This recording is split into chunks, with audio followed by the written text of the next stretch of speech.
Whether we're aware of it or not, our impressions of Islam are shaped by the sources of information we have access to.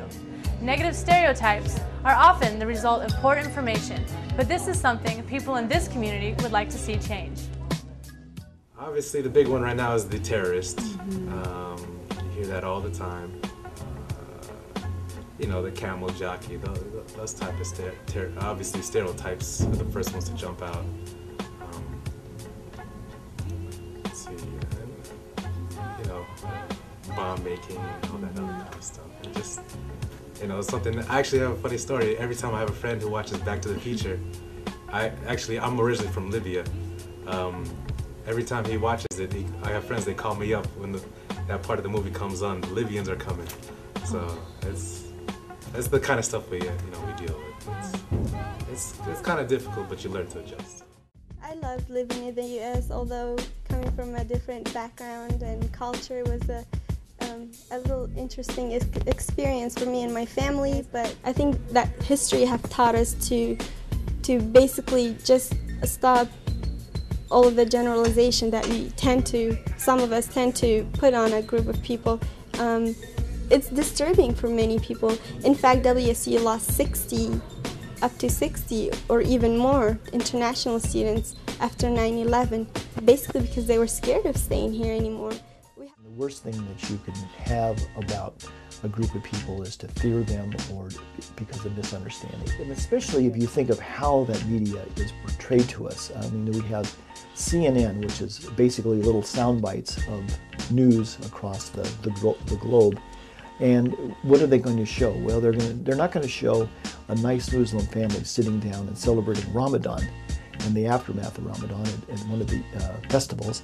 No, they want to show more of someone throwing rocks or somebody shooting or somebody blowing up something or something along these lines. And so we have this very negative imagery that has been developed in the West. And 9/11, when it came along, it reinforced a lot of the stereotypes that we have had in the past. Many students say they haven't personally experienced any negative reactions to their heritage or beliefs, although they do know people who have, and they notice less obvious results of stereotyping. The change that I noticed in Pullman was really when the Iraq War started. And again, it wasn't anything big, it was really subtle things. But like, people would never let me catch them staring at me before. So I'd be walking with a friend and my friend would say, oh, you know, those people over there are staring at you, but I'd never see it myself. You know, anytime I was looking in their direction, they'd stop. I did notice for a while there that people didn't stop looking when I'd look in their direction. So it was little things like that. People just can't sit on their couches and complain about various groups of people in the world without going and trying to find out about them, talk to them. And that's what people need to do. People need to get away from these 20-second, 30-second sound bites and find out what's behind that image, what's behind that.